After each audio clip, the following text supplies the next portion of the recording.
Yo, let's try that again. What's going on, everyone? I don't know if this is the same link, same chat room or whatever, but we're live again. Sorry. This is episode 25. Out of 25 episodes, I lose one. You know, whatever. And it's with right? Cliff. What's the difference? Cliff. Let's start this over like nothing happened. All right, guys? You probably missed the best jokes I'll ever have, but whatever. So, what's going on? It is 11 a.m. Well, way past 11 a.m. now, Eastern. We're live on Adorama TV. This is Adorama itself, 42 West 18th Street. You guys are welcome to come here all the time. You know the event space is here. And I pulled in the legendary, the guy that you've probably seen at every trade show, sweating his brains out and shooting the longest line of portraits you've probably ever seen in your life for anybody that shows up that wants a shot from him. Has done some of the best lighting setups, biggest lighting setups. He had 46 strobes active at the Halloween workshop that we worked on together. I mean, that alone was just nuts, and he just brings it every single time. He is a master of light, ingrained in this industry. Even his father is a legend in this industry. This guy is everybody's crazy uncle, Cliff Hausner. Why crazy uncle? Because you're not really a father figure, but you're definitely that, like, you're like, when you see Cliff, you get that, like, oh, it's going to be fun. No, isn't it usually, wait a second, hold on a second. It's usually a creepy uncle. It's not like the happy, you're a creepy uncle. You're making me a creepy you're not uncle. Creepy. Well, look, I'm not saying I'm creepy. I'm just saying you're making it out to be the creepy uncle. If you guys want, that's his Instagram below. Everyone should be following this guy. I mean, you're crazy if you don't stay up with his lighting techniques, the shots he's putting out there, but also the events you do, unbelievable. Before we get going crazy here, and as you can tell, I have so much respect for this guy. He's easily on my Rushmore of this industry. I love working with him. Every time I know he's involved, it's going to be awesome. But before we get into that, I want to thank, who's the sponsor? Right, Profoto. That's how I got him to let me on here, was because of Profoto. I had to pay him to let me get on. That's it. Just a year's worth. He's the Profoto rep, man. You know, he is the guy. He's like synonymous with it at this point. But Profoto, you know what it is, right? You've heard it. You've seen on every commercial set, pro sets. You've seen me shoot it live. You've seen Daniel in here shooting with it live. It is just the next level. We're talking about professional lighting here. We're talking about reliability, consistency, power, color consistency, a cohesive line, a lot of good options, really easy user face. So you're not sitting there trying to figure out how to use it. You're just shooting and it's out of your mind. Go check out the links down below for the full lineup. Also, in my personal opinion, the best mount probably out there lets you zoom any modifier. Like, how awesome is that? Anyway, that's enough of that. And I just want to say thanks to Gotham Roasters for hooking it up with the coffee. Cheers, mate. Thank you.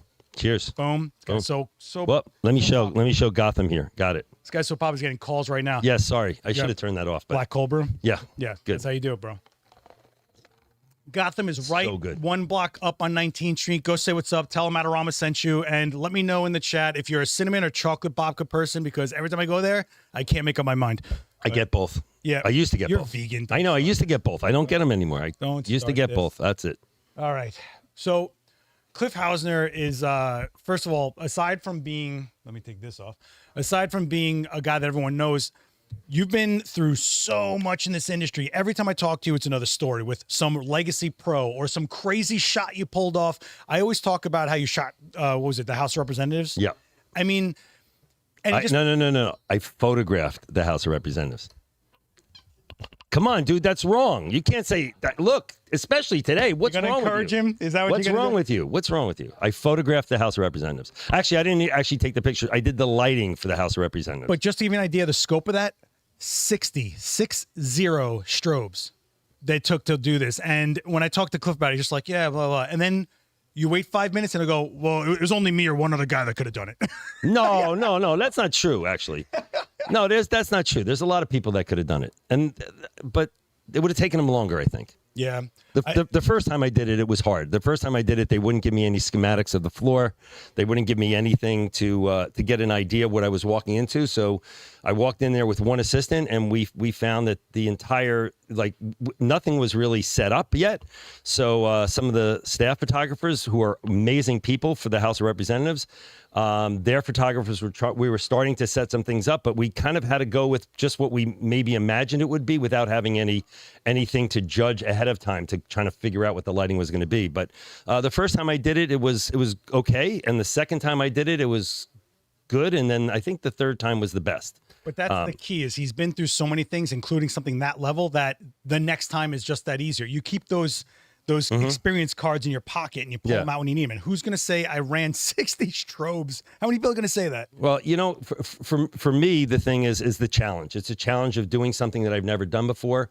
Even at this old age, I still like to learn things. I'm just busting myself because I trying to do it ahead of Seth doing it for me. But I try as much as possible to try new things and never get settled, never stay like, oh, I did this great shot before, now I'm going to do. No, I want to take it always to another level. And actually, my friends bust my balls. I'm not allowed to say that's okay. Okay. My friends bust me about like I'm always trying to take it to another level. They said what you did before was fine, but no, I want to make an experience for not only me, but for the people around me, the people I'm photographing for. And when I'm doing a seminar or I'm doing something where I'm at a trade show, my whole goal is to give you the same experience, not only about photography and my excitement about photography, but about using Profoto and why I use it. So I'm going to keep from making this a commercial, but it is one of the things, this is what's kept me in the business and what gives me the love for photography. So what I will say about Cliff is every time you go see him at a trade show or an event, anything, right? You think you're going to see, oh, it's his go-to setup. It never is. He always builds from scratch to do something somewhat different. And there's people that see your setups that aren't super lighting people and they go, why is they can't even think the way he's thinking. So it's really, just seeing his setups aside from the shot, you're just kind of like, oh, and then you just get amped up and you just want to go shoot and you just want to go set up lights. And you want to go see what you can do. I've watched this guy set up light one at a time. And then you look at the setup by the time the show opens and you're like, that's 15 strobes. And that one light's just doing this one thing. And then one light's doing this. And he's really paying attention to it. It's really interesting. The amount of years he has in it. I mean, just to show you how many years he has in this What are you doing, man? No, I'm going to show you pictures from the early years. These are your pictures from the early years. This is your rookie card. All right, here. Listen, you can't do this to me twice in one day. That is horrible. What are you kidding me? Look at how strong you are. Yeah. It's good. It's good. It's you should wear that. Yeah. I'm gonna bust your balls back. I promise you. And then when you were an announcer, sure. That's me. Yep. Your WrestleMania 3 debut. Oh my God, man. Oh my God. That's because Seth really thinks I look like those guys. He thinks that every guy with a bald head and a mustache all look the same. Look, it's not true. I get a lot of my demo style from pro wrestling. The way they talk, the way they get people amped up, and I absolutely feel that from you. Wait. Are we going to smack each other before the end of the show? Come on, dude. I hear you from down the block. I am going to kick his ass. No, I'm sorry. What was you saying? But your energy's there. I hear you from forever ago because he's like, first of all, you're on the ground like, yeah, do it. And people can't help. People that you would think would never want their portrait shot. How many of you have dealt with that? Someone comes up like, I don't. They're like, oh, Cliff's here? And they just get amped about it. So it's not even, there's more to it than just the technical, the conceptual of the shot. Your energy gets people sucked in. And then you get that, like that X factor, right? You get that shot that isn't the, I mean, I don't like getting myself shot. And one of the best shots. I love your picture. I love the photograph I took of you. Yeah. If you look at that loop, well, So what Seth's talking about is at the end of every event, like WPPI or what are the other shows? Imaging USA. Imaging at WPPI. Like any of those shows, they usually go for 3 days. So the first 2 days of the show, I have everybody step up and shoot in my booth or photograph in my booth. And then what I do is I bring in, the last day of the show, I photograph the attendees. And that is really my love, mostly in black and white, although other times I've done it other ways. But I photograph everybody that's attending the show that wants to be photographed or kind of sometimes doesn't want to be photographed. I try to bring them in, and at the end, I'll make a loop. So if you go to my Instagram account, you're going to see not the first, maybe it's a second black and white picture, and that's it. That's it.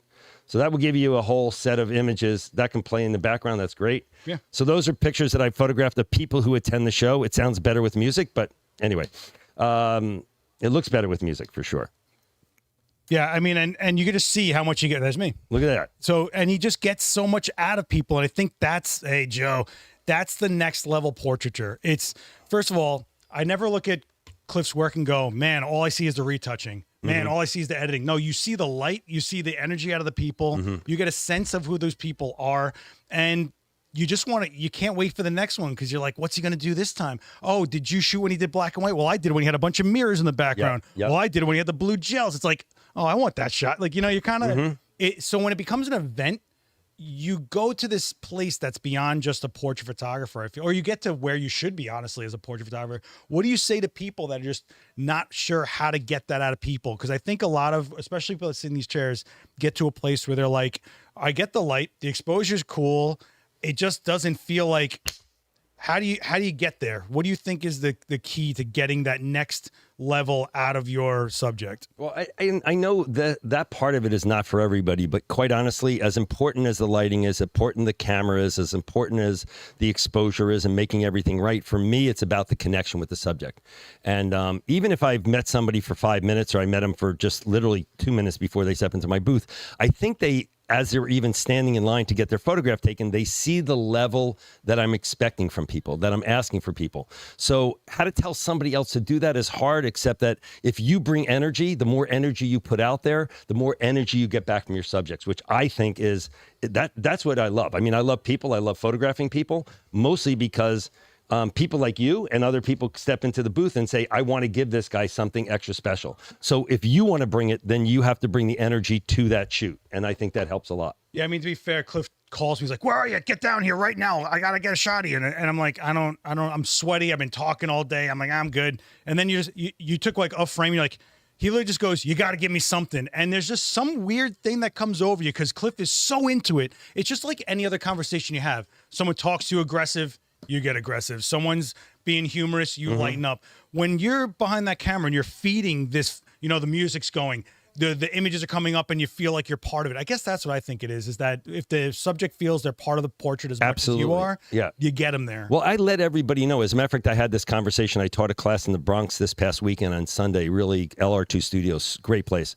But I taught a class in there, and what I found is that if I tell everybody, even the model, whether it's a model or whether it's just a person off the street, I want them to be part of the creative process. So they're bringing themselves to me, and my goal is to show a little bit of who that person is in the photograph, not only through the lighting, but not only through the exposure, but also through the back and forth between me and the subject. So I think if we can help take them into the process, you take the model, the person that's in front of you, and make them believe your goal is to make them look as good as possible.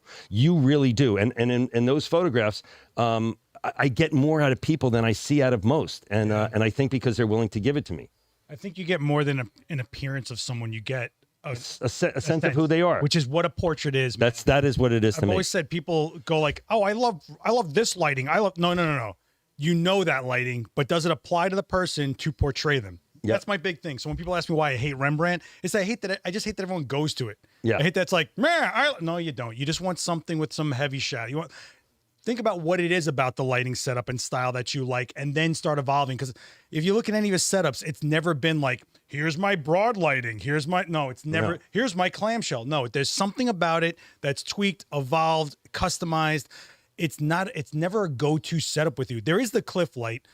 I forget it. I was gonna do a series on my channel. I might even still do it, where I was gonna mimic a lighting setup that I feel personifies each photographer I'm friends with. Okay. So I was going to do the first episode is the Cliff light.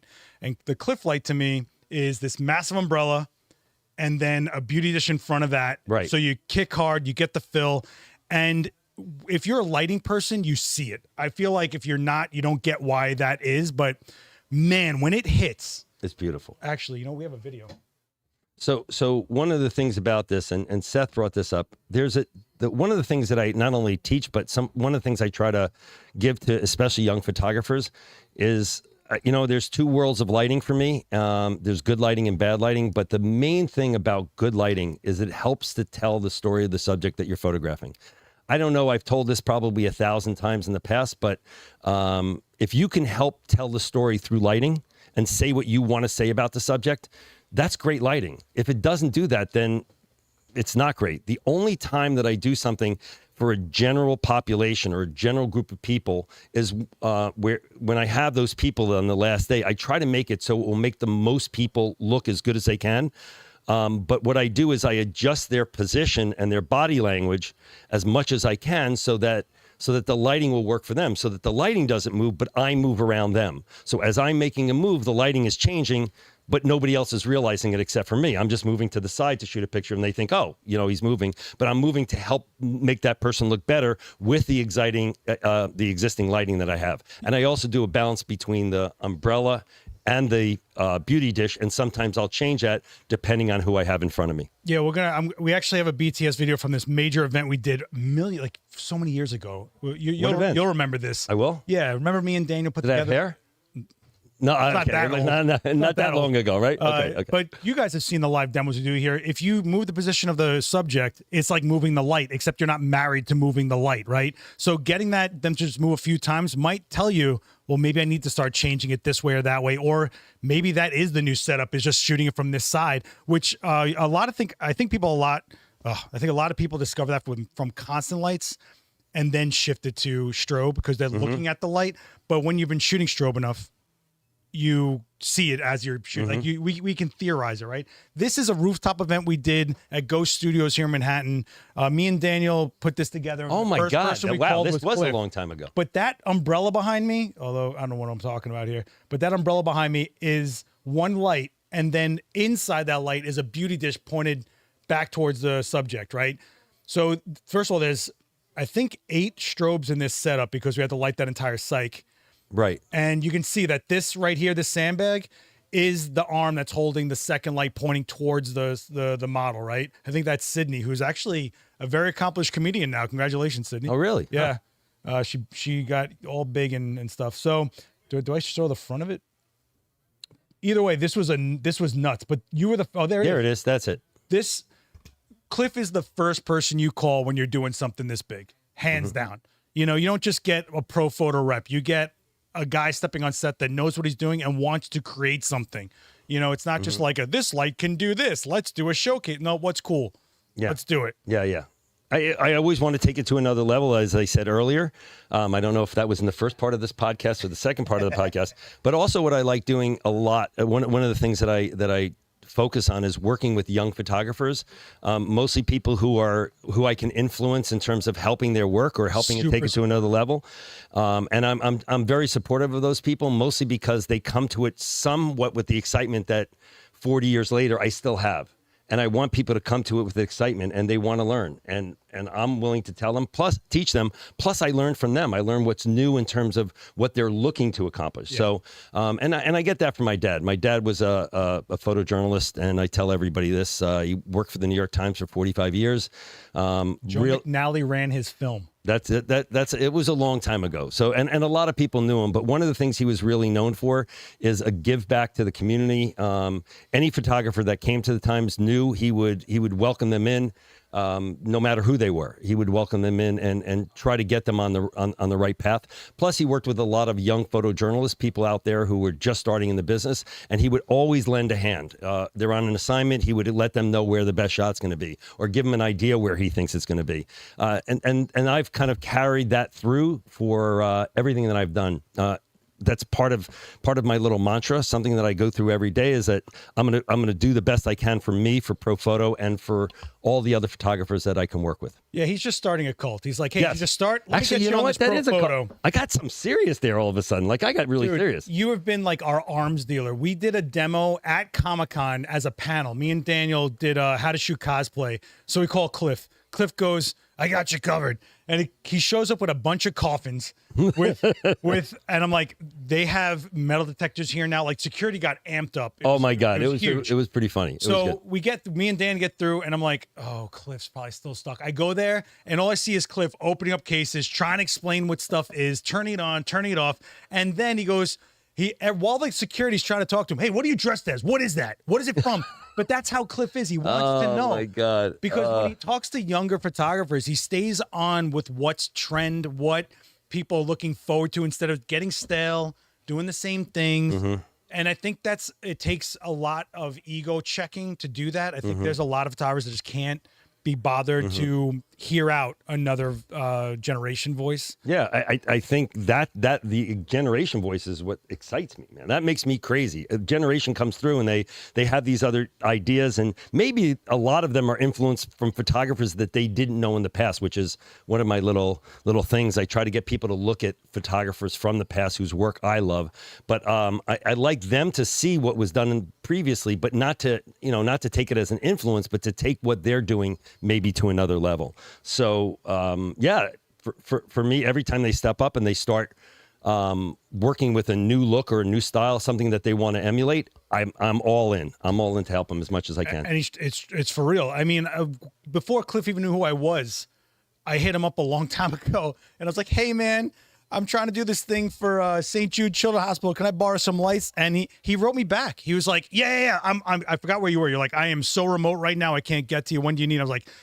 by the end of this week, I'm flying to LA, and it didn't happen. But he had no idea who I was, but he wanted to hear what I was doing. It was with Byron back then. Oh, right. Right. And yeah. I was like, I can't. This is crazy. I'm talking to like the guy from Profoto. It was just not. It was forever ago. That was a long time ago. But Hopefully, there's a lot of stories out there like that, and most of the time, I try to get them the lights. I try to get it to them if at all possible, and try to help out people who maybe can't afford it or are just starting out in their career. I do my best to get them as excited and into the lights and trying them out as possible. One of the things you mentioned earlier that I want to not correct but just add to, which is that we talked about all of the lights that I set up at a show, and it's 15 lights, maybe. And he's exaggerating a little bit. Maybe it's 5 or 8 lights. It's like 8 lights. Okay, it is. But lots of times, a lot of those lights are there. Sometimes they're there just for show, quite honestly. Sometimes I take a huge umbrella and put it up above a set so that people are attracted to the booth or come over. But most of the time what I'm doing is I want to show people how easy it is to use from an 8-light setup with Profoto to using a 1-light setup. Yeah. The beauty is we have something, and this is the... maybe sound sales pitchy, but it is true from a photographer. I would have never, ever used TTL or auto setting as we have it now. I would have never used it. And this guy, Joe McNally, when we first came out with the B1. Small-time guy. Small-time guy. He came over and he was talking to me about TTL and about using it and how to use it. And we had something a little bit, maybe at that time, unique, which was exposure lock, which means you take a picture, it locks in your exposure, you switch it to manual, and now I can go with just any one right from my camera. I can go with just any single light. And that was like eye-opening for me. Now I can get to my final, not that I still don't use light meters when it's really, really important. Shout out to my friend Ab. But I literally will take a picture, and the first shot I look at, now it gets me into the ballpark, which is, I want to get there faster, right? So I want to be able to do it faster. And that's what the thing about Profoto that's given me over the years is that I can do more with it. I can do more shots, I could do more shooting, get more done in a shorter period of time, and bring either my client or the end user of the image, I can bring them more looks than I could if I'm using some other kind of lighting. Yeah, I went from Speedotron to Profoto, right? So I was using packs and math equations with switches, actual toggles to go from like 1200 watt seconds to 600 watt seconds, all that stuff. Once I got into the Profoto, and again, this is not a sales pitch, but I prioritize speed because you've seen the special effects stuff I had to shoot. I got to do 30 separate concepts in a day, and I got to give them all like 3 different feels of that one concept.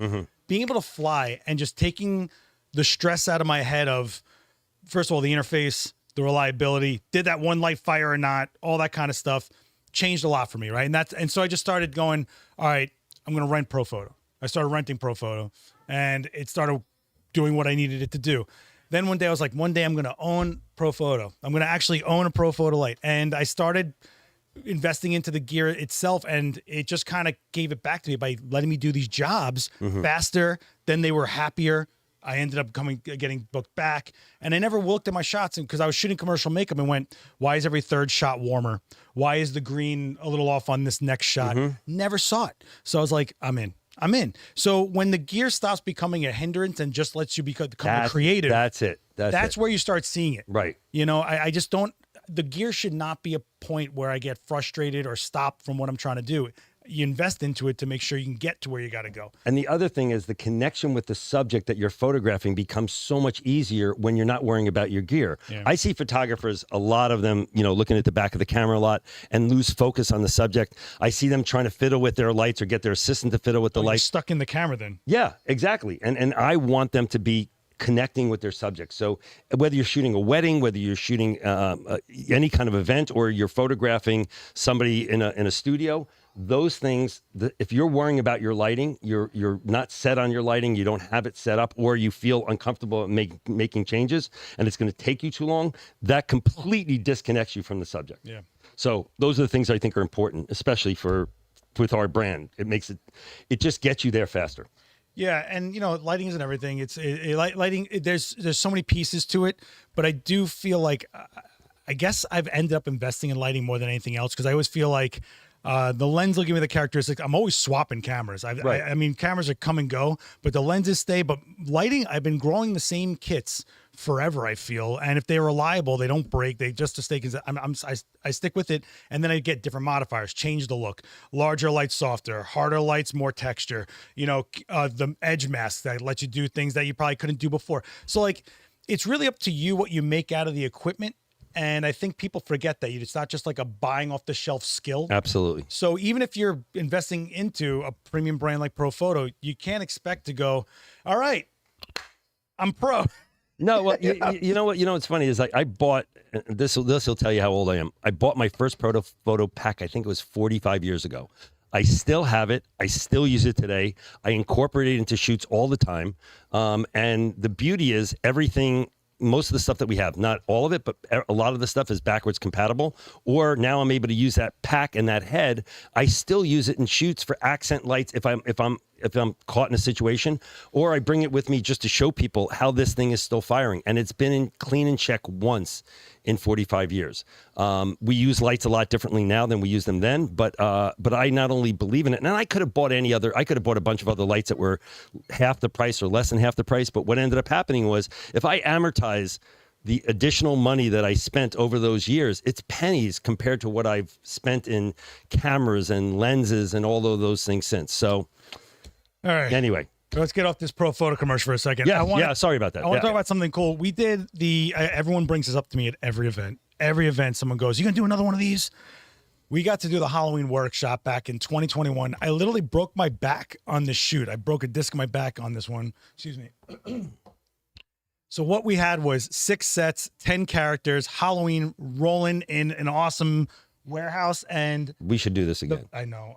Oh, it was so much fun. It was fun. The first person I called was Cliff, and I was like, "How many lights can I get?" He's like, "What are you doing?" I'm like, I got a bunch of cars that I got to light. I'm talking about an ice cream truck. I'm talking about a taxi cab. I was making all these sets up, and I was trying to explain to everybody what I was trying to do. I was showing you guys sketches. I don't think anybody understood what I was trying to get into it. But once we got there, it kind of came together. The hearse, of course, but everything was different setups. It was all firing when we needed it to fire. Nothing was crossing. Nothing was having an issue. But man, people just were able to walk around and figure out their shot. It wasn't a deer in a cage. I said, when we're doing this, I don't want to make it so that, absolutely, here you go, the remote. Did you get it? Yay. It wasn't T-ball. Nope. Not at all. No, but what we did is we left them with a lot of options, and that was one of the things Seth was pushing, is to give everybody that steps up a lot of options on where they can shoot it from, how the look is, and actually during the shoot we discovered a couple of things that we just remember. I mean, that one right there. Remember, we ended up using the reflectors. Yeah. We ended up pulling that paper, that wallpaper. I was going to use white on this to diffuse it a lot, but Cliff was like, "I got this silver. You should try this chrome," and I was like, I don't know, man. I think it's going to be like too much of a kit, but it worked out. It worked out great. People loved it. Yeah. Yeah. And, my favorite. How many sets did we have there? We had 6 actual sets, but there was like 10 you could work with, okay, including the cotton candy and all that weirdness. This was my favorite one, where I made it look like an oncoming traffic. I love that. Yeah. That was great. That was really well done. And trying to explain that was. It was. No. And at first I didn't get it, but after he showed me what he was looking to do, then I got it. Like, it just took a while for me to understand, and it took a while for anybody, but the end photos, which hopefully you have some in there, are pretty amazing. It was. I'm trying to explain to him. I'm like, listen, I need it so that the red light hits on this side, because that's where traffic will be going on that side. I'm trying to explain every detail what happened in that exact segment of road, and Seth has spent a lot of time standing in traffic. I mean, like he'll go out. I'll try to pull him out of the street a lot, but he literally spends so much time in traffic. He knows how an oncoming car looks, and when it hits him, he knows how it looks going away. So that was awesome. You know how I know? From my BMX years, I had to throw speed lights all over the place on the street. and do it in seconds because either cops are coming, cars are coming, or we only had a minute before we had to get out of there anyway, and it was always at night. He's pretending the cops were coming because of the BMX thing. Not so much. But anyway, okay. You. No. Oh, yeah? No, at this age, you can't say I did anything wrong. It's just I'll just I say have Cliff is the grandkids. big No. spoon in certain places in this. I mean, I'm the ladle, not the the spoon. I'm the freaking ladle. there's a question in the chat from Michael Brown. Are there any innovations you would like to see in future updates of the lights? I honestly would like to see a bunch of things put into the Profoto remote. I've said this plenty of times. Did he ask me or did he ask you? I'm saying it. Okay, I want okay. No, I'm good. Where's I'm my good. multi-pop? I want multi-pop in there. Yeah. But is there any innovations that you're seeing in the lineup or out there in general that you would like to see come to fruition in the Profoto line? Or Well, I've been asking for years. Listen, I ask a lot of things of Profoto. I do. I'm a pain in the ass to those guys. They really think, oh God, Cliff's calling again, or I'm involved in some kind of product they let me pretend I'm part of product development, which I'm not. But I give them a lot of suggestions because I get a lot of feedback from people. I think being able to use our modifiers on a continuous light as compared to a strobe is super important. We've just announced that we're going to open in our it's Hollywood. yeah, we're going to open in California, but we're going to have Sarah Stritt and a couple of our other marketing people. Dope. She is amazing. She's going to be traveling to California and moving there with her family and bringing some other people over from Profoto Corporate, and they're going to open an office in California. But my goal is to be able to use Profoto's light shaping tools in the continuous light world. And so we've announced that we're coming out with a continuous light. I think we're announcing it in a couple of weeks at Cine Gear. Yep. So in answer to his question, yes, that's something I would love to see if there was a better combination where we can work with continuous lights and strobe using the same modifiers and getting some of the same looks. I think they require different things, but if we can get some of the things to work with both. The other thing is, everybody wants shorter flash duration, quicker recycling time. For me, weight is super important to keep my stuff small. I keep asking them to get smaller. One of Profoto's, one of the things that they have accomplished that I love about them is this is going back like 30 years ago when I started working with them, is they talked about, because we were big in the rental business early on. We were like the #1 rented gear in the world for many, many years. And I believe we still are in the strobe category. So one of the things that they wanted to do is to be able to have it so that when you're using lights, that you can teach an assistant, so he can come to the counter and you can teach an assistant how to use those lights in minutes, right? So at a 5-minute rule, I think it was something like that. We can teach them how to use it in 5 minutes. And the system stays consistent no matter what type of strobe it is. It's the same menus, the same interface. Exactly. And back then they just wanted it to be easy. Now it's so consistent. So you can go from our light, which is $17,000, down to a light which is less than $1,000, and the menu system and the remote system to a remote that's $300, and you can go and that menu system will all be the same. And it's like the same charger. Yes. Just a simplicity of that is such an ease of mind when you have so many different kits, or you're putting a higher powered light with a lower powered light.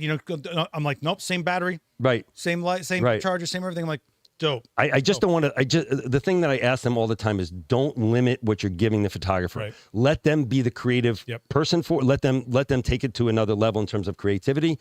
But I want it to be so simple that I can show anybody in minutes how to use it, and then let them work with the creative part of it and turn it into what they want. What do you think has been the most important release from Profoto over the last few years? I feel like you changed your demeanor to me. The B1X was super important. It was such a hardcore light, but there was a day where Cliff made me sign an NDA, and then all he did was put the B10 down and went like this. Didn't even say anything. And I was like, oh, he likes this thing. Yeah. And then I picked it up. I'm like, how much power do I get? It's a 250. I was like, huh. And then the light was like, the modeling light was there. And I was like, right. Oh man. And you're like, yeah. I was like, does it? And now it became, I think that's the most staple light in the system now. See, I don't think that's what's interesting to me. The B1X was really made for one crowd and was taken over by another crowd. So Wait, what was it made for? No, it was really, I think originally we were looking to we put TTL in the light, which was back then, an off-camera light that was battery powered, that was TTL. People looked at us like we were weird, but the truth of the matter is when people got to use it, they saw how convenient it was, whether they were using the TTL or not. But when they came out with the B10, And the cool part about the V10, remember I said size, smaller, lighter weight. We're talking 3.5 pounds, 4.5 pounds. That was exciting to me because I do a lot of stuff on the road, and I tend to carry a lot of stuff with me, whether I need it or not. So, you got one? Awesome. Pluses. Got pluses. So, 4.5 pounds, 5.5 pounds for a light, and to be able to take it on the road with me and be able to plug it in, have an AC or use it as an AC or a battery unit. Those are the exciting things for me. Yeah, I mean, when a light becomes basically the size of another lens in your bag, not so much this one. Like this is 500 watt seconds. This is like you're all in, right? But even that, like if you showed me a 500 watt second light years ago, first of all, it wouldn't be streamlined like this. It would be hard to pack. I mean, I always take I don't know if you take these always. Yeah. I always take these off and it's like done, right? And in my studio, I keep them plugged in because I have the rooftop thing, right? So I go, all right, I'm plugged in. Oh, you want to do some outside headshots? I don't wonder if the battery is half dead. I go, no, just unplug it and you're there. And you go do it. So right. just that simplicity, but I think you're like the Apple of lighting. It is. Well, you know what? Maybe the IKEA lighting. I'm not really sure. I'm joking. They're Swedish, so I was going with the IKEA thing. They're gonna love that. But I'm sure they're going to kill me. No, the Apple of lighting. I'm sorry, guys. Sweden, please don't yell at me. Are they any comments from Sweden? I'm not sure. The Profoto headquarters have the same food concessions. Yes, they do. Yeah? Swedish meatball. That was it. So no, you're in so much. I am. I'm going over next month. I know that I'm going to get there, and they're going to be a vegan a plate of Swedish meatballs and say that's all you get. But anyway, no, they have simplified it to everybody wants to be Apple, but they have really simplified the menu system and everything else in it to be Apple-like in terms of the ease of use and figuring stuff out. In most cases, you can figure it out on your own, which is really what I love about it. But the main thing that I loved was the size and battery powered, and then it became AC. It's not a true AC, meaning it's still drawing off the battery. But the part that I loved about it was that now, it's so simple to use. You don't have to think about it. Commercial, but he's so passionate about it. I'm sorry, I am. I not for nothing. I rest my livelihood on this system because I still got to work, guys. You know, what do you feel like when someone comes up to you? Because I see you get the weirdest questions. People come to you. Oh yeah. What do you feel has been some of the oddest questions you've got from people, and what do you think is the right answer to say to someone like, I don't know how much power I need? Because that's where you start. You're really marrying that investment right there. Like 250 is an A2 for 100 watt seconds enough for you. Mm-hmm. You know, it's really what they're getting into. It's depending how much control they need, what the ambient situation is like. Right. What do you say to someone? How much power do I need? So I'm a little unusual in that because I come from the photography background. I again also sales and marketing, own my own agency. So I get it all, but what I try to do is I try to ask people what they take pictures of. I don't care what camera they shoot with. They can shoot with a pinhole camera for all I care, as long as it has a place to put a sync cable in. It's F64 pinhole. Pinhole, that's it. No, and listen, I've shot with ISOs of 1, so I know how that goes. Paper negatives, man. Yeah. Well, back in the day, they didn't have film when I was around. You know what I mean? They had glass plates, just glass plates. Yes, that too. It was the bird walls, inside the camera. I knew I was going to get. I set myself up to get them busted, but anyway. So where was I? You messed me up. Oh, I was talking about how much power do you need? I ask people what they photograph, and the reason I ask them what they photograph is because I'm very interested in finding out what they take pictures of, because that generally determines what light they need. And I think people go in and say, I need 1,000 watt seconds, or I need 500 watt seconds, or I need 1,200 watt seconds. It really depends on what you're photographing. Are you plugged in? Are you going to be going out on location? Do you need both of those things? Are you going to be traveling a lot? Do you have a lot of space to carry stuff? How much weight do you need to get on a plane, or can you get on a plane and put it below? I mean, our new light. You don't have an A2 here, do you, by any chance? No. Okay, so the A2 is about the size of a soda can, and people, when I tell them, listen, if I'm going on location and I'm going to go shoot something, yes, I mean, I'd love to carry the B10, the smaller version of this, the B10X. It's 250 watt seconds, but now with the A2, I have so much I can do, and those are literally the size of lenses, and I can pop the A2 in a camera bag, and I can have a remote. I can use the A10 on camera as a remote or as a flash and a remote. So it's beautiful. Here's a crazy. Damn, it sounds like I got to stop the commercial shit. Yeah, you this do. is horrible. Yeah. I'm sorry. Cliff comes it's your fault, though. I shot speed lights heavily for so long, right? So Cliff comes up to me, he's like, we've got something you're gonna like. I don't talk like that. And Do I actually talk like that? Not even actually talk like that. No, come on. First of all, he gives you a rugula. He goes, eat this while I tell you about this thing you're gonna want to buy. And I'm like, so he puts it on the table, and I go out, and it's like, it's $1,000 speed light. No, it's the smallest studio strobe. And I'm like, Cliff, this is $1,000 speed light. And he's like, borrow it for a week. And I'm like, Cliff, he's like, what do you use? I'm like, I use Nikon SB910s. He's how many do you use? Like, I got 7 of them. And he goes, you sell them. What? And I'm like, no. He's like, borrow this for the weekend. I borrowed it for the weekend. That Monday, I asked him for 5. Like I was all in. True story. And I used him on a magazine shoot. It was Tricycle. They were down the block. And I was just like, oh my God, I couldn't have done this with a AA battery powered strobe that was shooting bluer than this was.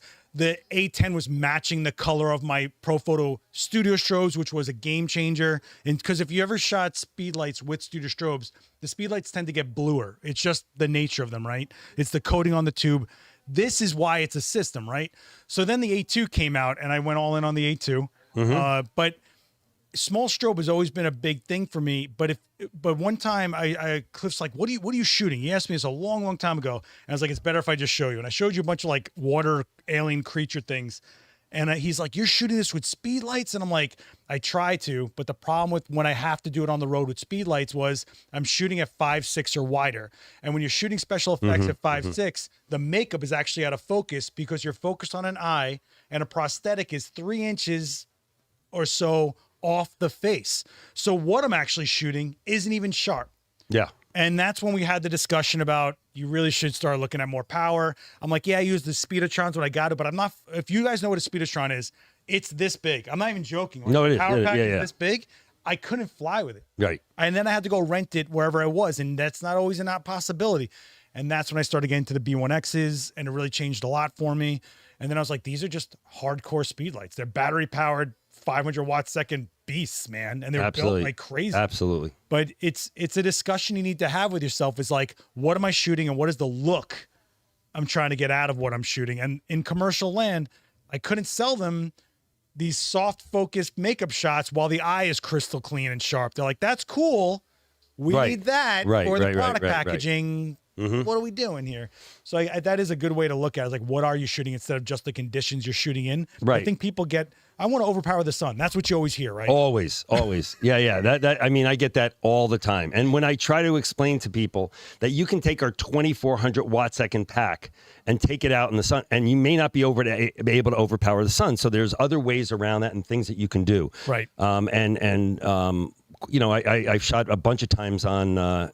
We were out in the desert in Las Vegas, and I photographed out there. And, how do you get all of that light pumped into that? There's techniques and ways to do it with not any light that you have, but do you need a 2400 watt second? Yeah, if you really want to overpower the sun, you can, but you can do it that way. But there's other ways to do it with less powerful lights and getting those things to work for you. And a lot of people don't realize that they're not trying to cancel out the sun. So if you were actually saying overpower the sun, you're basically saying I want to get my camera settings set to where it's a blackish frame while I'm in daylight sun, right? Doesn't exist. That and then put in your own light source, which has to be a power enough to get through that closed aperture, fast shutter, or slow ISO, right? Absolutely. So then what people are usually saying is, I want something that can keep up with the sun. Or what a lot of people tend to do is put the sun behind the subject, silhouette them, and then fill in the silhouette. Right. But I think most of the time I hear people talking to you, your first job is deciphering what they're really trying to say to you. Absolutely.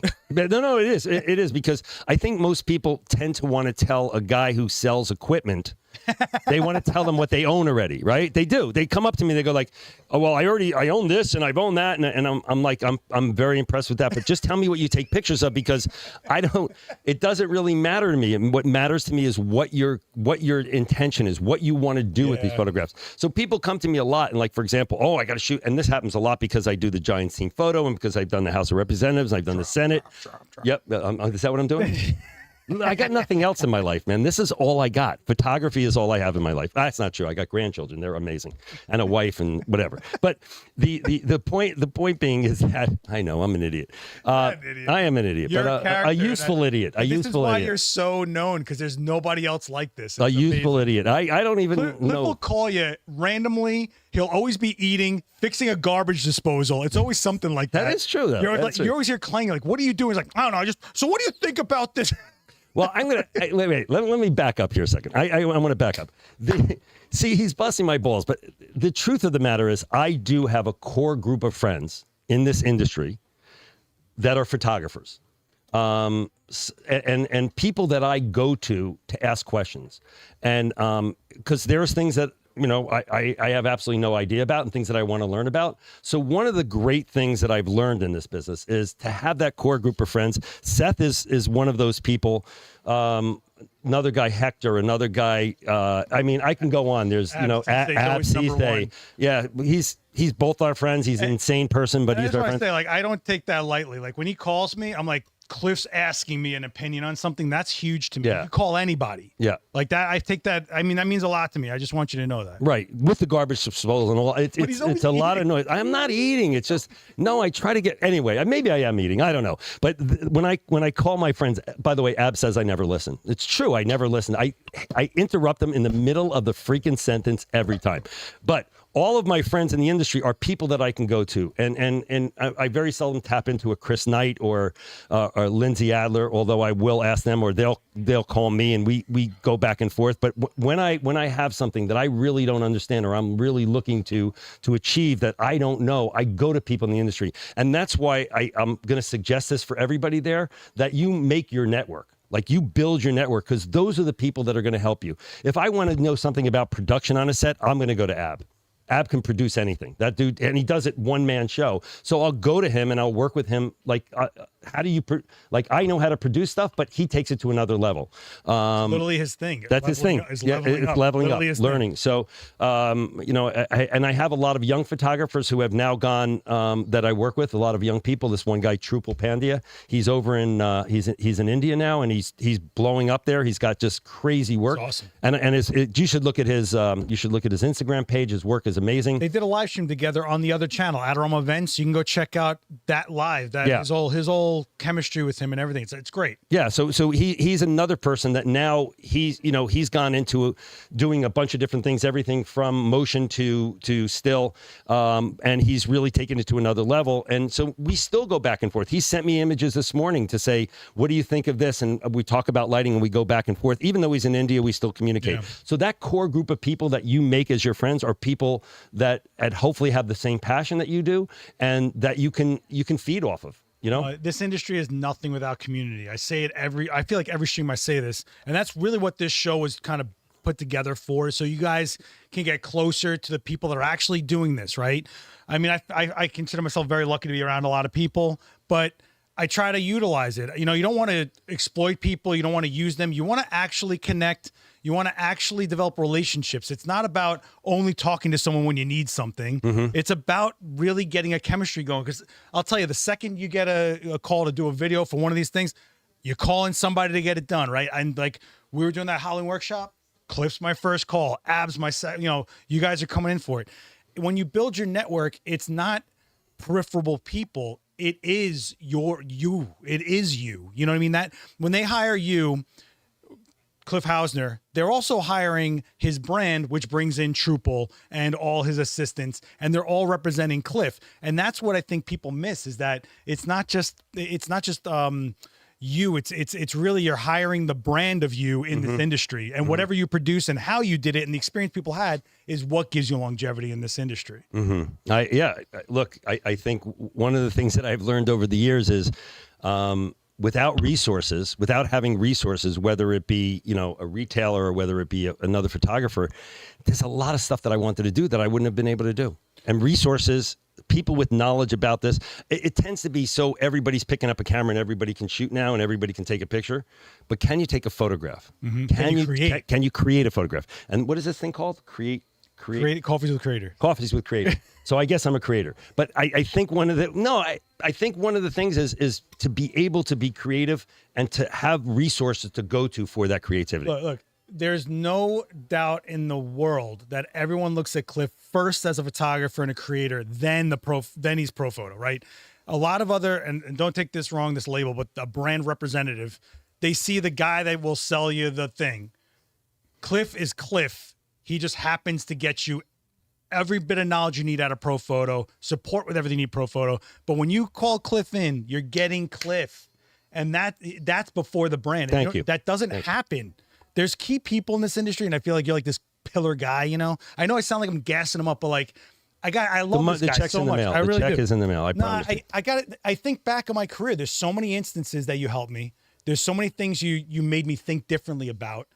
You know, it's just I don't know where else I would have got that, Cliff. Mm-hmm. So I mean, you mean a lot to me, and I think you mean a lot to a lot of people in this industry. Mm-hmm. So I know we always say like Cliff the legend. Like, no, we really mean it. When he's not around, we say it. I think legend just means old guy. I think that's what he's got with the word legend. Just the old. Well, there's actually a legend on his head made out of liver spots. Don't start with the liver spots. Don't start because he starts at the liver spots. If you follow the map, you'll find the newest Profoto. Then I'm gonna go. Then I'm gonna go into the prison tattoos, and he's gonna get all upset. Oh, he's gonna go into it. Prison tattoos I don't have tats. I don't have to. No, I wasn't allowed to get them. No. Leave me. Is that a classmate bag? Don't touch me, man. Don't touch me. Oh my god. This is usually what goes on the phone. Forget all that photography bullshit. This is actually what we talk about on the phone. Is his prison tattoos and my what are the liver spots? Yeah. I have no liver spots. You earned them. Come on, you earned them. I don't even know how you get a liver spot. You know, out of all the why are we talking about liver spots? It's your fault. Yeah, I always bring up liver spots.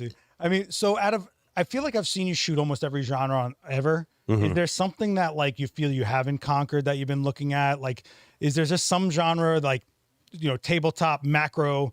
Is there some genre that you really aren't known for that you feel like you want to step into just to stretch your legs a little bit when you're not shooting portraits? I know you so much as a fashion portrait commercial, that kind of a guy. You're out there shooting ducks. What are you doing? You know, are you one of those old guys go, oh, puffins? No, oh. I came. The truth of the matter is, over the years, I've done so many different types of photography that there's really nothing. I mean, I've done. I've done architectural photography. I shot for the Art Deco Restoration Society in Miami many years ago. I shot all the buildings, so I did that. I've done fashion. Liked it for a time, but wasn't crazy about it. And I still do it today, but I'll still do some of it today. Pets? You going into pets next? Yeah, pet. You know, no. No. I have photographed pets before. I've done baby photography before. The only thing that I've not really accomplished or really done well at is wedding photography. And it's not because I don't want to be good at it, but I was the type of guy back in the day who would bring like 20 lights to a wedding and literally light up the whole room. So when you took a picture, everything would light up. But no, I've done so many different types of photography over the years. Everything. And I mean, I started out as a photojournalist because of my dad. And I started out in photojournalism. I started doing sports photography. I worked for the Times doing everything from, yes, I dropped that in there. I freelanced for them. I didn't work for them. I freelanced for them, make it clear. And I did all kinds of crazy stuff for them in terms of photography, but mostly sports, which was my main thing. And so I've done so many different types of things. I think what I really love is I love photographing people on location. Yeah. I like to photograph people and light them if I can. Street photography, meet people on the street and just shoot pictures of them, but use lighting as an accessory to one of the shots. That is one of these skills you have. Whenever you're with Cliff anywhere, he gets the person's name. He gets a rapport with them. You'll go to a restaurant. Somehow they only made this dish that's only for Cliff. It's like he's talking to the chef behind the door. You're like, how is this happening? Oh my God. That's your thing. You kind of you connect with people quick. They get trusting with you quick. And then you start getting to another level with people quick. Do you remember we went to the ramen place? Next thing I know, this guy's making something that's not on the menu. Yeah. And he's coming out. It's like, how was that? Was that what you wanted? And you're like, yeah. I'm like, what is this, man?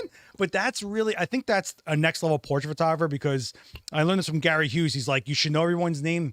You should just know them. Yeah. It shows that you care. And I'm like, oh, okay. I've been a Brooklyn guy. It's like, stay away from me. If you're not my problem. Right. I don't gotta know you. Well, anybody who sets up a distance, I learned how to work with people and how to meet people by actually doing it on a daily basis, whether I'm taking a picture or not. So I find interest in meeting the doorman. I find interested in the guy who's cleaning the floor. I don't care. Like, get their story like that. Well, I just got I got them busted by one of the guys who now started to work with me, a guy named John Faison, he went over to Sweden and he stayed at the Story Hotel in Sweden. And the first day he just started working with Profoto. And the first day he gets there, he's sitting at a bar and he's having a couple of drinks at the hotel. And the next day he comes back and the guy says, "You work for Profoto, right?" And he said, "Yeah." Now he's in Sweden at this point, and he says, "Do you know Cliff Hausner?"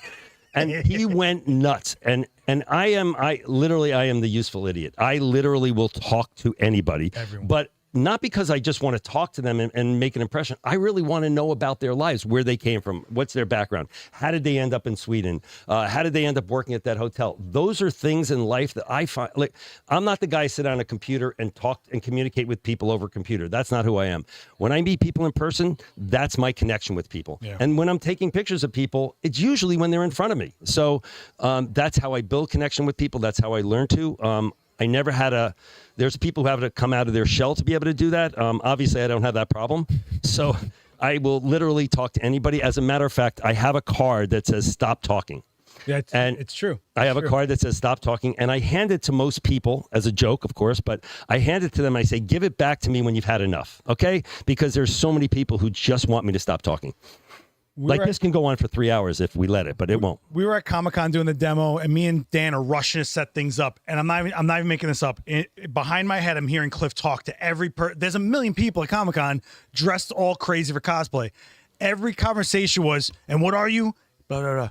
"And you don't do any drugs." Every single one. That was a joke. I know, but it was just. I could have asked them if they live in their mother's basement, but I didn't. No, it just shows how quickly you're able to get rapport with people to be like, "Let's joke already." Right. I was like, man, this guy's just slaying it. One day, like, this is how you get that level of portrait. But it's not just people with you. I've been out with you. We just go walking. He's like, "Let's just stop in here." And you'll look at something from a dollar store and go, "Oh, I could shoot a light through this." And then you start getting your gears cranking. Or we went to the art store and I was like, "I got to get sheets of Duralar." "What is that?" And he made me, in the middle of the store, break down how I'm doing a rainy window shot. And he's like, "I'm going to buy 5 sheets of that now." And I was like, but everything's comes down to that. Like, it'll eventually make it into the work. Right. It'll eventually get there. It doesn't just happen when I pull out my lights. What am I doing today? No, it's always there. Yeah. Your shot starts forever. It does. And lots of times my personality, I know it's hard to believe, embarrasses my family. If you haven't embarrassed one of your kids or embarrassed, like my wife is, that poor woman, she's devastated. Your kids are going to hear, "Oh, you're Cliff's kid." Yeah, that's exactly I'm sure it is. Oh my God. Let me tell you a story. I sold my B1X kits to go into B10X Pluses, right? So I put them up on Marketplace. Every person that bought a light, before they left, somehow your name comes up, right? And one guy was like, "Oh yeah, and I should get domes for this. I'll just talk to Cliff." And I was like, "Geez, man, like everyone just knows you, man." That's a good thing and a bad thing at the same time. No, I really don't mind. I don't. You support the brand. No. I really get calls from people, some really high end people, I think, at different times asking me for help with things. And my job is that's what my job is. Yes, of course, it's helping them with creative, helping anybody become a better photographer, but and helping them with technical questions. And there are people that that I still go to, even from our company, that people in Sweden that I go to if I don't have the answer. Chris Fain, who's in Georgia, I go to him if I have a question. Who does great live streams, by the way, if you ever get to check them out. Yep. Love Chris. He's a great guy, and he does amazing live streams. He really is good. But I met him when he was first in the industry, and we became friendly early on. And he's grown a lot, and he's gotten into other areas of photography and lighting that I absolutely love. Hopefully that's not him calling me right now, but I don't know who it is, but it's somebody on the phone. Anyway, yeah. When people call me, my job is to hopefully get you to get an answer, and to if I can't get it, is to find out where you can get it. That's my job. So since it always comes up, and I'm pretty curious about your take on it, AI, right? Yep. People are generating images. Where do you feel we're going here? I feel like no matter what, people are still going to want to document the reality of something in front of their lens, no matter what, which is what basically lighting is. But do you think it's going to impact where we go with strobe or anything? Do you feel like one day there'll be less sets because they're just generating stock photography rather than creating it? Like, e-commerce, I feel, is very susceptible to being an AI driven market probably. How do you feel about all of it? So e-commerce, I agree. I think that's a place that it belongs and that it's a good thing. Photojournalism, obviously, it doesn't belong in there, and it depends on what type of photography you're doing. I look at everything from a very strange. When you were born as many years ago as I was, which is a long time ago. I'm really not as old as I'm making myself out to be. But what happened is I saw the transition from doing typesetting, like conventional typesetting, nice, to a computer. I literally saw it go in the 80s, and I saw it go to Apple computers and people doing work on Apple computers. And everybody said typesetting is dead. You know, and it wasn't dead. It just became another form. When digital photography came out, my father said to me, first of all, autofocus. He went through. Oh my God. Oh my God. My father was like, when that camera can focus as fast as I can, then I'll use it. And before he passed, obviously, he was able to use a camera that focused faster than he could. I just remember when we went to digital, film is dead. How many photographers? I was at that event I told you this past Sunday. There had to be at least 5 out of the 30 people there, maybe more, that had film cameras with them. So it's not dead. Photography is not dead. Photography is live and breathing. I think AI, in my world, is just another tool that you can have in your... Look, I hate retouching. I hate it. If I can avoid retouching, I will do it. Not because, back in the darkroom days, I didn't really have to retouch. I'm not a guy to sit at a computer for hours and hours. If I can give it over to somebody to do for me, I'm willing to pay them. If I can do it with AI and get the subtleties and the looks that I want, that's what I would use it for. I'm not saying you can't use it for more than that. You can't be creative with it. If you want to become an artist that's an AI artist, just using photography as part of it, please be my guest. Again, I think it's up to the individual how much AI you want to use and how much you don't. But I think if anything, AI can enhance photography. Yes, you can create something out of AI. You can grab things and make that your art. But that's not the world I came from. And I think if any new tool that comes out, if you're using it the right way, and I think very important is to use it in moderation, is important. Yeah, I think it's about application. I think a lot of people keep on having this idea they're stuck on of it replacing. It's not a replacing. It's not. It's another application. It's another option. It's another way to do things. It's another way to get, hours of something you would spend doing, not eating up hours of something you'd spend doing, go get the next shot, Right. I struggle with it. And I think people, first of all, how many years have we heard the phone's killing this industry? Yeah. Is it? X106 is the most highly ordered camera in history. Every new release has waiting lists to get these cameras. There's more people shooting than ever before. The idea that people just go, well, this does the same thing as that thing, but it's like doesn't mean it's replacing anything. No. It'll get integrated, which is what Profoto did. They made it so that the strobes can actually fire with your phone. Right. Which is nuts. But I feel like people are so quick to go like they don't need this anymore because this exists. No. People have a choice. And creatives want all the choices. Absolutely. And Absolutely. I think it's a very misleading mindset and philosophy to say, like, this is killing this. Right. It really depends on the paintbrush that you want to use, right? Yes, so, you're going to use a different paintbrush to create something different. AI is going to fit into that. AI is going to be a part of that world. Will it get rid of still photography? Will it get rid of motion? I think, the tendency is to do things faster and quicker. And I would do those things and I would use AI, but I just don't want to sacrifice the quality of the end. And AI is very good. Don't get me wrong. There's stuff that's amazing. It's getting better and better every day. Don't you think AI is more of a client thing? Like they're not the ones that's going to shoot it, but they're going to want something that does this, right? But if someone that shoots isn't going to be like, well, I don't want to pick up this camera I really enjoy using. I'm going to go do. No, it's the client that's going to use it. Yes, I think so. But the client is going to try it. So I remember, again, computers. Oh my God, when computers, like when you started getting into the Mac computers and started doing graphic design on those things, everybody goes, oh my God, this is going to take over. It's going to completely get rid of all of these other parts. And it didn't. It just incorporated those things into what it is. I think AI will do the same. And I think you're right. I think people who want to save money and save time, which is a photographer may want to do it. Your client may want to do that. It's going to affect certain parts of the industry, I think more than others. But I think as a photographer, people pay you for your vision. Mm-hmm. And I think that gets lost in this. Like people pay because they want to know how you see it. They may give you a layout and a look, doesn't mean that you're not going to come back with 3 or 4 or 5 other looks that aren't theirs. They may use them, they may not. But people pay photographers and pay people to photograph for their vision. And there's so many good people who have such good vision. And the more you express your vision, again, whether you're doing half in AI and half in still, it really doesn't matter. What matters is that your vision comes through and that you can meet the content or the purpose that the client's looking for. Yeah, and I also think that in the end, humans want to see something that really is there. I don't need imaginary things fed to me. Yeah, if I'm buying something random on the internet, I'm like, yeah, that's what it looks like. Great. Hopefully it looks like that when it comes to my front door. Right. But when I'm doing a portrait, so case in point, the editor of the magazine I shot that I shot with the A1s originally for the cover, she left and she's in Greece now. She needed a headshot. She didn't trust anyone that was over there shooting. She got an AI headshot generated. I have no idea what that thing is. I look at it and I'm like, that is not you. She's like, I know, but I'm like, are you okay? She's like, it's good for now. I just had to put something on LinkedIn. I was like, when I get back to New York, we're shooting. I'm like, all right, cool. Right. Like, I think there's still an inherent need for people to want proper documentation, something that actually was there.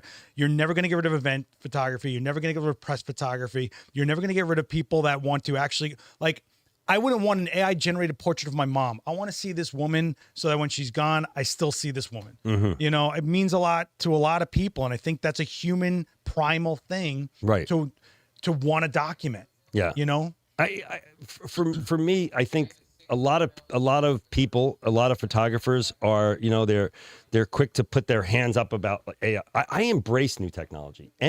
I remember digital photography. We were shooting with a 3-pass camera, and you couldn't move the camera position, and everybody was freaking out like this. Oh, it's going to kill. I embraced it. I did the opposite. I wanted to learn more about it. Yeah. New technology, AI. I want to learn as much about it as I can. I don't even know 1/10 or 1/10 of 1% of what it can do. And so I want to learn what it can do, and I want to learn how it will help me show people what I have in my mind's eye. I mean, it's already in our cameras. You shoot with the GFX 100. Of course it is. Of course it is. It's recognizing faces. It's intelligent enough to recognize a face, figure out an eyeball, get you there, right? If it gets me to a place where the metadata already gives me an identification on somebody during a press event, and I don't have to like, hey, what was that guy's name? And then write it down. Like, if it can get to a place where there's like, that's what it gives me is metadata that gives me more information for a caption, and it's automatically captioned. It's already out there while I'm shooting it. We're already shooting to cloud. Right. So now we just need the literature to go underneath. I mean, there's... What's it called? XIF information, right? Is XIF? XIF information. Yeah. If they can tell me where, which they can do, it can do. GPS and all that? Yeah, the GPS, it can tell me where, and of course AI, but where I shot it, who I'm photographing. They can have all of that stuff input for me and then file it for me in a place where I can eventually find it. That's how much time do I spend taking a photograph, putting it in, filing it, making sure it's the right one, making sure shooting. Every minute I'm doing that, I'm not doing what I love, which is taking pictures. I think what's talking. Yeah. I think what's scary about it to people is how fast it is. Like, digital photography took a minute to get going. You know, like we were talking about $8,000 4-megapixel cameras when this was going on, right? Absolutely. Now, forget it, right? I mean, you're looking at us on like a $1,300 camera. This is nuts. But AI, like the technology is overlapping and leapfrogging and going faster. I think that's what people are getting nervous about is when you have your client list, your freelance, what you offer out there, but it's the landscape is changing so quick under your feet. Can you stay nimble enough? Can you assimilate? Because how many guys, when I was growing up assisting, got so salty that they weren't getting hired. It's like, well, did you learn video? Because that's what the client wants. They're not hiring 2 people. They'll hire me who can do both and then get it done. Absolutely. Did you learn that? Well, no, I'm a photographer. Right. No, you literally have to. That's evolve with whatever it is that your medium is. Whether you're, to me, visual artist. That's what you are. Creators, yeah. You're hence the name of the show. But you are a visual artist, and that's where you separate yourself. Again, your mind's eye. And again, I don't care if you're using AI to create it. I don't care if you're using still photography to create it. My thing happens to be still photography. A little bit of motion, but very little. But still photography is my thing. It's my love. It's my passion. So I'm going to take AI and incorporate it and use it how I want. I repeated this again. It's your image, your creative vision is what it makes you different than somebody else. Well, even Profoto as a brand has looked at this, right? They have that automated system for e-commerce now, which was like, what? But a legacy pro strobe brand is looking into constant lights. They're not going, we only do strobe. They're not doing that. They are looking to go and evolve with where we're going with things, which is more people looking for video and motion and still continuous light sources. I mean, I think having a bicolor constant light in my strobes has changed a lot of things for me personally. Right. Being able to use it as a constant light has changed a lot for me personally, mainly just so I can find what I left on the floor at a venue. I mean, if you turn this on and you blow it into the sky and you're just like trying to find like all the stuff you left on, it's awesome. I mean, yeah. Thank you. That's great. I appreciate that. That's awesome. Oh, it feels so It's so good. It's so good. Usually it's the flash that hurts me more, but yeah, like that. Exactly like that. He points it in my eye and pops a flash. Oh my God, guys! I think that's a good, nice round. Any questions from anybody that we you missed? guys have been pretty still. I'm sorry about the glitch. We lost internet right as we went live. I'll blame it on me. Somehow it's got to be me. I don't know happened during his last live stream on the Adorama Events channel. Don't forget to go check that out. Listen, if you guys have any sense at all, you're going to go over to Cliff's Instagram and you're going to hit follow because he deserves it. You're going to stay up on all the crazy lighting setups, where he is in the world, doing all the crazy stuff, the people he shoots with, the people he supports, the community he's a part of. I mean, he's the man, and you guys should all know him. I've been trying to push this guy to become more out there as an identity in this industry to more than just us. I think it's important, and Cliff Hausner is definitely one of these guys that is on the forefront of everybody's mind. The second you're doing something, he's got to be involved. He's got to come. If you're going to a major event, where's Cliff? I bet you he's here. You'll hear him before you even get him. The other night, I was like, oh, I know, I can hear him. Right. You know? In his sleep, he wakes up in the middle of the night thinking of me. Oh, well, you know. That's a whole nother story.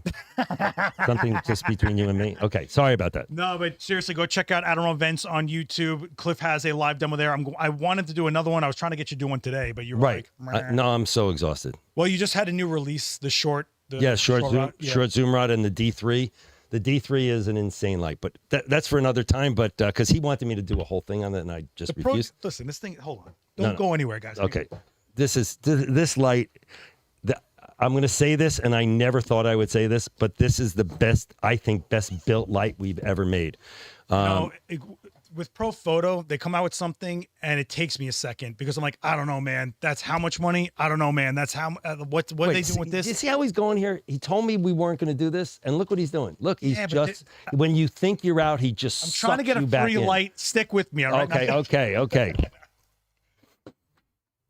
This is a 1250 watt second AC powered strobe with ridiculously fast recycle time and short flash duration. What I think people need to know about this is, let's say you got a pro pack for $17,000, then $3,000 a head. That's two heads. That's what, 25 grand maybe? Cool. That's a rental thing, right? You get two of these at $4,000 a piece. You're in the same ballpark. And you're not running a pack, and this is the whole unit. I mean, it's another option for us, and I guarantee you it'll be at every rental house for sure. So if you are renting lights, check this out. Let me tell you something. I get it. But as soon as I plugged this in and I started seeing how quickly it recycles, and I started reading the numbers on the flash duration, I was like, oh my God. Yeah. Then Ab tried it out, and he calls me. He's like, did you try this thing? And no. I'm like, No, the thing about this light, and I am, when it comes to new equipment, I'm still like a little kid. It's like Christmas time for me, you know. It just makes me crazy. But the guy, one of the people there that worked on this is a friend of mine, and he told me in his words, this is the best built light we've ever made. We had the D2, and the D2 is a great light, but the way it ended up being used is completely different than how it was, what it was meant for. It was being used by e-commerce photographers and literally shooting, they left this thing on 24/7, and they would shoot with it they'd have a morning group of people shooting, then they'd have an afternoon group of people shooting. This thing, the technology for this didn't exist back then. So they have built this with the newest, best technology. You're a son of a, you are the reason that I'm talking about this. Anyway, I'm sorry, but this is the best light we've ever built. That's what he said. That's what I want to make a point of. Before you go, listen, I don't care what you guys buy. I just care that we have the best tools we can get to do the cool things we want to do, and that you guys don't stop shooting, right? When I'm not kidding you. When this came out, I called him and said, I don't know, man. On paper, I've not seen it. The D2i was an industrial built light, but it didn't have TTL, didn't have high speed sync. It was just meant to be left on to like chain gun massive volume without having any issues, no overheating, no color shifting, no stuff like that. This took that and gave us more power, high speed sync, TTL, putting us at the level of a pack for a fraction of the cost. And I was like, that is literally what this is. In my opinion, this is as close to a Pro 11 that you're going to get. Like this is as close as, it's not a D2 like the next step up. It's called a Pro D3, and it's called a Pro D3 for a reason, because it is this is as high end a Pro light that's a monolight that I've ever seen in my life. This is the highest end Pro monolight I've ever seen. Yeah, I feel like a lot of Profoto is when you get it in your hands, you get it, and when you use it, you get it. Yeah. When you look at things on paper, you're like, but there's other lights that have, like, yeah, but it won't survive this. No, that's exactly why. I'm showing this at Peter Hurley's studio on Thursday night. I'm doing a little demo there, next Thursday night, and it's being done with Capture One. But when people get their hands on this, I don't know. People must see me on and make calls. That's probably my wife looking for me. So it could be. It could be. So the thing about this is, when you get your hands on this, anybody who has tried this or looked at it and worked with it, they're sold. You don't have to sell them. And again, I repeat that I've said this before: rent it. If you want to rent it first because it costs a lot of money, if you want to rent it to try it, that's great. Or in case you want to just supplement some shoot that you're doing, then rent the gear, because it's going to be available at every rental house, at least in New York, and I believe throughout the country. So one of Cliff's taglines is, "Here, take this. You're always going to find something wrong with it anyway." Like everything he hands me. But that's only you, though. I don't say that to anybody else. But you know what, though? I pull out things, and you almost wait for me to agree with something you wanted to say about something. That's like, true. Oh, then I was right about that. Or something that you didn't know because you don't use that system and maybe whatever. But I told you, I called you. Just like, I don't know about this one. I really was reserved on it. True. But I got to tell you guys, and I don't sign off on things full on, but I wish I could have, I wish. So, okay. It's if you get a chance to try it out or go to a Profoto event, I'm sure they'll be there because now it's finally released. The short zoom rod seems awesome. A lot of stuff to check out. Check out the link down below for all the Profoto lineup. Don't forget to follow Cliff on Instagram. Drop him a note. Say what's up. How long has this been going on? How long have we been talking? Well, we restarted it because you got your voodoo glitch stuff going on. Okay. So it's like having a phone call with you at night. They want. Except I'm not eating. I'm just drinking. Yes. Yeah, but you're always fixing something. I know. What are you doing? Because I can't sit still. This is not what I do. What do you mean? You sit in front of a TV but I think what you do is you get into something like you're filing papers, and you're like, you have a thought, and then that's it. You're calling people to like finish the thought. I send texts once in a while, but I'm just rather talk to somebody. No, I get it. And when my phone says Cliff, I'm like, this is either going to be really good or really funny. So I pick it up, That's great, man. That's awesome. But they're asking for you to come back, and I hope you do. I hope you come and do more demos, because I think that's where he really shines, is the demos, and he really breaks things down. And it was a great demo that he did the other day, but you're always welcome here, and I hope that we can do more stuff. Well, thanks for inviting me, and thanks for having me, man. I appreciate it, brother. Of course, what's up. Thank you. Okay. We'll get some nosh, you vegan, all right, let's you and your vegan face. All right, guys, don't forget to hit subscribe, hit like, drop some comments for Cliff down below. Go hit subscribe on the Adorama Events YouTube channel. That's a second channel, not this channel. All the live demos happening over there. Tomorrow, though, Daniel Norton will be live right here, 5 p.m. He'll be doing, I think, his favorite modifier. I wonder what it's going to be. I'm really curious. I'm really curious. Yep. Knowing him, who knows? Yep. All right. I love you, Dan. I'm just playing around with you. And guys, thank you so much for putting up with the glitch. I'm sorry about the stream. Hope this went all right. We'll see you on the next one with Andrew Trost, a really, really amazing DP and filmmaker. Unbelievable talent. Really great guy. I will see you guys on the next one. Be good to each other. Later, guys. Thank you.